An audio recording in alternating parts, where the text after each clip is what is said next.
ಆದ್ರೂ ತಾವು ಸ್ವಲ್ಪ ಯೋಚಿಸಬೇಕಾದ ವಿಷಯವೇ. ಚಿಕ್ಕಪ್ಪ ಚಿಕ್ಕಪ್ಪ, ಪರಿವಾರ ಸಮೇತರಾಗಿ ಬಬ್ರುವಾಹನ ತಮ್ಮ ದರ್ಶನಕ್ಕೆ ಬರ್ತಾ ಇದ್ದಾರೆ. ಯಾರು? ಬಬ್ರುವಾಹನ?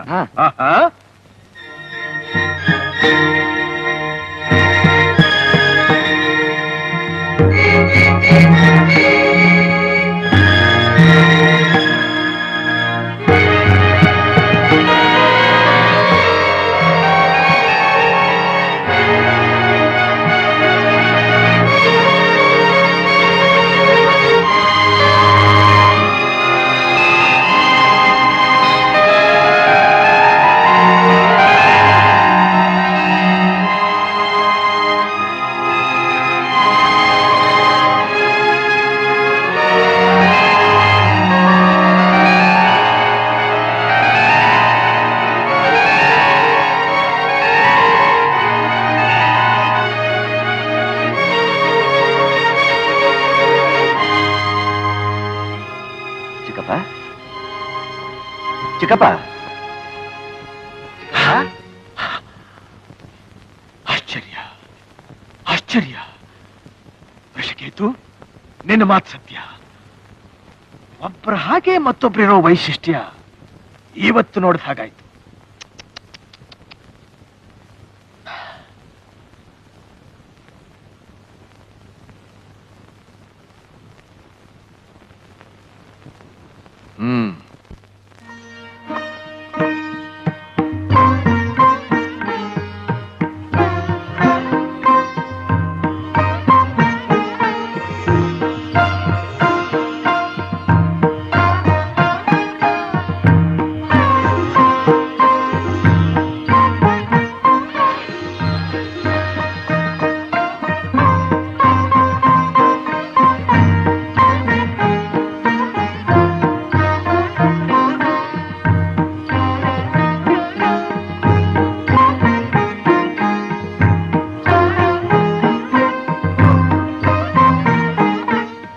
ವೀರ ಬಬ್ರುವಾಹನ, ಮಣಿಪುರದ ಅರಸು. ತುಂಬಿದ ಸಭೆಯಲ್ಲಿ ನಮ್ಮವರ ಮುಂದೆ ನೀನೇನು ಹೇಳಿದೆ?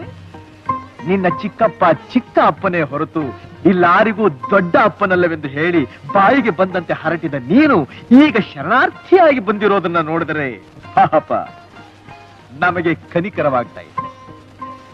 ಪ್ರಾಣ ಭೀತಿಯಿಂದ ತಲೆ ಬಗ್ಗಿಸಿದವರ ತಲೆ ಕಾಯುವುದೇ ಪಾಂಡವರ ಧರ್ಮ. ಕ್ಷಮಿಸಿದ್ದೇವೆ. ಏಳು ಮೇಲೆ ಪ್ರಾಣಭೀತಿ. ಪ್ರಾಣಭೀತಿಯಿಂದ ಶರಣಾಗತನಾಗಿ ರಕ್ಷಣೆ ಬೇಡಲು ತಲೆ ತಗ್ಗಿಸಲಿಲ್ಲ. ನನಗೆ ಜನ್ಮ ಕೊಟ್ಟ ತಂದೆ ಚರಣಾರವಿಂದದ ಮುಂದೆ ಭಕ್ತಿಯಿಂದ ತಲೆ ತಗ್ಗಿಸಿದ್ದೇನೆ. ತಂದೆ, ಯಾರು ನಿನ್ನ ತಂದೆ? ಪರಶಿವನಿಂದ ಪಾಶುಪತಾಸ್ತ್ರ ಪಡೆದ ಪರಮ ವೀರ. ಖಾಂಡವವನವನ್ನು ಅಗ್ನಿಗೆ ನೈವೇದ್ಯ ಮಾಡಿ ಗಾಂಡೀವವನ್ನು ಪಡೆದ ಗಂಡುಗಲಿ ಈ ಪಾರ್ಥ.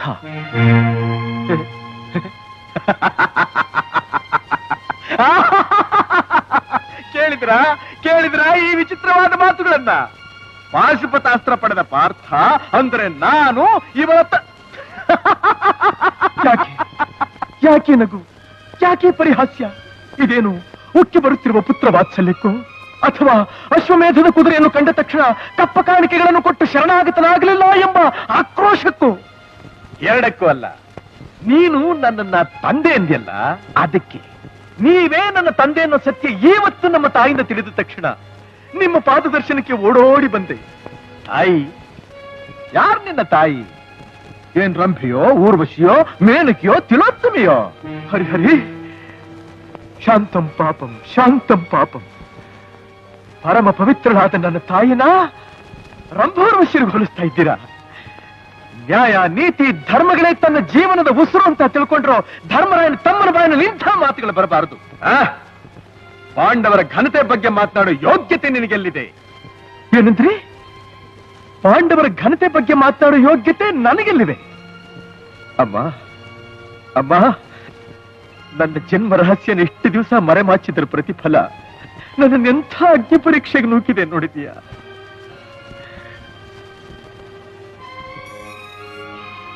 ಮಹಾವೀರ, ಯುದ್ಧ ಪರಂಪರೆಗಳಿಂದ ನಿಮ್ಮ ಬುದ್ಧಿಗೆ ಮಂಕು ಕವಿತಿರಬಹುದು. ನೆನಪು ಮಾಡಿಕೊಳ್ಳಿ. ನೀವು ತೀರ್ಥಯಾತ್ರೆಗೆ ಮಣಿಪುರಿಗೆ ಬಂದಿದ್ದು, ನನ್ನ ತಾಯಿ ಚಿತ್ರಾಂಗದಿಯನ್ನು ನೋಡಿದ್ದು, ಗಾಂಧರ್ವ ರೀತಿಯಿಂದ ಮದುವೆಯಾಗಿದ್ದು, ನನ್ನ ಜನ್ಮಕ್ಕೆ ಕಾರಣರಾಗಿದ್ದು, ಇದೊಂದೂ ನಿಮ್ಮ ನೆನಪಿನಲ್ಲಿಲ್ಲವೇ? ನಿಜವಾಗಿದ್ದರೆ ತಾನೇ ನೆನಪಿನಲ್ಲಿರೋದು. ಆ? ಯಾವ ಚಿತ್ರಾಂಗದೆ, ಯಾವ ಮಣಿಪುರ, ಯಾರ ಗಾಂಧರ್ವ ವಿವಾಹ, ಯಾರು ನನ್ನ ಮಗ? ಕುರುಕ್ಷೇತ್ರದ ಮಹಾಸಂಗ್ರಾಮದಲ್ಲಿ ಏಕಾಂಗಿಯಾಗಿ ದ್ರೋಣಾಚಾರ್ಯರ ಚಕ್ರವ್ಯೂಹವನ್ನ ಭೇದಿಸಿ ಸಪ್ತ ಮಹಾರಥಿಕರನ್ನ ಸದೆಬಡಿದು ರಣರಂಗವನ್ನೇ ಅಲ್ಲೋಲ ಕಲ್ಲೋಲ ಮಾಡಿ ಮಿಂಚಿನಂತೆ ಬೆಳಗಿ ವೀರ ಸ್ವರ್ಗವನ್ನು ಸೇರಿದ ಆ ಸುಭದ್ರಾನಂದನ ವೀರ ಅಭಿಮನ್ಯು, ಅವನು ನನ್ನ ಮಗ. ಮೊದಲೇ ನಾನು ನಿಮ್ಮ ಮಗನೆಂಬ ಸತ್ಯ ತಿಳಿದಿದ್ದರೆ ಕುರುಕ್ಷೇತ್ರದಲ್ಲಿ ವೀರ ಸ್ವರ್ಗವನ್ನು ಸೇರುತ್ತಿದ್ದುದು ಆ ನಿಮ್ಮ ಮಗ ಅಭಿಮನ್ಯುವಲ್ಲ, ಈ ನಿಮ್ಮ ಮಗ ಬಬ್ರುವಾಹನ. ಇಲ್ಲದಿದ್ದರೆ 18 ದಿವಸಗಳು ನಡೆದ ಆ ಮಹಾಯುದ್ಧವನ್ನು ಕೇವಲ 8 ದಿವಸಗಳಲ್ಲಿ ಮುಗಿಸಿ ಪಾಂಡವರ ಕೀರ್ತಿನ ಬೆಳಗ್ತಾ ಇದ್ದ ಈ ನಿಮ್ಮ ಮಗ ಮಾತು ನನ್ನ ಮಗ ಅಂತ ಯಾಕೆ ಬಗಳ್ತೀಯ? ಹೋಗಿ ನಿಮ್ಮ ತಾಯಿನ ಕೇಳು, ನಿನ್ನ ಜನ್ಮಕ್ಕೆ ಕಾರಣನಾದ ನಿಮ್ಮ ಅಪ್ಪ ಯಾರು ಅಂತ. ಇದೇ ಮಾತನ್ನ ಬೇರೆ ಯಾರಾದ್ರೂ ಆಡಿದ್ರೆ ಅವರ ಹೃದಯನ ಬಗೆದು ರಣಚಂಡಿಗೆ ಔತರ ನೀಡ್ತಾ ಇದ್ದೆ. ಆದರೆ ನೀವು ಹಿರಿಯರು, ಶ್ರೀಕೃಷ್ಣನ ಪರಮಾಪ್ತರು, ಆ ಗೌರವದಿಂದ ನಿಮ್ಮ ಕೈ ಮುಗಿದು ಕೇಳ್ಕೊತಾ ಇದ್ದೀನಿ. ನಮ್ಮ ತಾಯಿ ಅಗ್ನಿಯಷ್ಟೇ ಪವಿತ್ರಳು. ನಿಮ್ಮ ದರ್ಶನಕ್ಕಾಗಿ ತನ್ನ ಸುಖ ಸಂತೋಷಗಳನ್ನೆಲ್ಲ ತ್ಯಾಗ ಮಾಡಿ ಸನ್ಯಾಸಿನಿಯಂತೆ ಹಗಲು ರಾತ್ರಿ ನಿಮ್ಮ ಧ್ಯಾನದಲ್ಲಿರೋ ಆ ಪವಿತ್ರ ಮೂರ್ತಿಗೆ ಕೆಟ್ಟ ಹೆಸರಿಡಬೇಡಿ, ಅವಳ ಶೀಲಕ್ಕೆ ಕಳಂಕ ಹಚ್ಚಬೇಡಿ. ದಯಮಾಡಿ ನನ್ನ ತಾಯಿಗೆ ನಿಮ್ಮ ದರ್ಶನ ಭಾಗ್ಯವನ್ನ ಕರುಣಿಸಿ ನಮ್ಮನ್ನ ಕೃತಾರ್ಥರನ್ನಾಗಿ ಮಾಡಿ. ಛೀ, ದೂರ ಸರಿ. ನಿನ್ನ ಅಪವಿತ್ರವಾದ ಕೈಗಳಿಂದ ನಮ್ಮ ಪಾದಗಳನ್ನು ಮುಟ್ಟಬೇಡ. ಅಯೋಗ್ಯತೆ ನಿನಗಿಲ್ಲ. ನೀನು ನಿಜವಾಗಿಯೂ ನನ್ನ ಮಗನೇ ಆಗಿದ್ದರೆ ಕಟ್ಟಿದ ಕುದುರೆನ ಬಿಚ್ಚದೆ ಬಿಲ್ಲಿಗೆ ಹೆದೆಯೇರಿಸಿ ರಣರಂಗದಲ್ಲಿ ತಕ್ಕ ಉತ್ತರ ಕೊಡುತ್ತಿದ್ದೆ. ಲಜ್ಜೆಗೆಟ್ಟು ಹೇಡಿಯಂತೆ ಬಂದು ಕಾಲು ಹಿಡಿಯಬೇಕಾದ್ರೆ ನೀನು ಜಾರಣಿಯ ಮಗನೇ ಇರಬೇಕು. ಜಾರಣಿಯ ಮಗ ಹೊರ್ಗರೆದು ನುಗ್ಗುವ ಪ್ರವಾಹವನ್ನು ಪ್ರತಿರೋಧಿಸಬಲ್ಲೆ, ಕಾಲ್ಗಿಚ್ಚನ್ನು ಕಾಲಿನಲ್ಲಿ ಮೆಟ್ಟಿ ಅಡಗಿಸಬಲ್ಲೆ, ಸಿಡಿಲ ಬಡಿತವನ್ನು ಬರೀ ಮುಷ್ಟಿಯಲ್ಲಿ ಹಿಡಿಯಬಲ್ಲೆ. ಆದರೆ ಈ ಮಾತೃ ನಿಂದನೆಯನ್ನು ಮಾತ್ರ ಸಹಿಸಲಾರೆ. ಅರ್ಜುನ, ಮಲಗಿದ್ದ ಮೃತ್ಯುದೇವತೆಯನ್ನು ಬಡಿದೆಬ್ಬಿಸಿದೆ. ಮಾತೃದೇವತೆಯ ಪಾತಿವ್ರತ್ಯಕ್ಕೆ ಮಸೆ ಹಚ್ಚಿ ನಿನ್ನ ಚಿತೆಯನ್ನು ನೀನೇ ಸಿದ್ಧಪಡಿಸಿಕೊಂಡೆ. ನಿನ್ನ ರಕ್ಷಣೆಗೋಸ್ಕರ ತ್ರಿನೇತ್ರನ ಉರಿಗಣ್ಣೆ ತೆರೆಯಲಿ, ತ್ರಿವಿಕ್ರಮನ ಸುದರ್ಶನವೇ ಅಡ್ಡ ಬರಲಿ. ನಿನ್ನ ಸೊಕ್ಕಿನ ಮಾತುಗಳಿಗೆ ತಕ್ಕ ಉತ್ತರ ಹೇಳಿ ನಿನ್ನ ರುಂಡ ಮುಂಡಗಳನ್ನು ತುಂಡರಿಸಿ ಚೆಂಡಾಡದಿದ್ದರೆ ನಾನು ಚಿತ್ರಾಂಗದಿಯ ಮಗ ಬಬ್ರುವಾಹನನಲ್ಲ.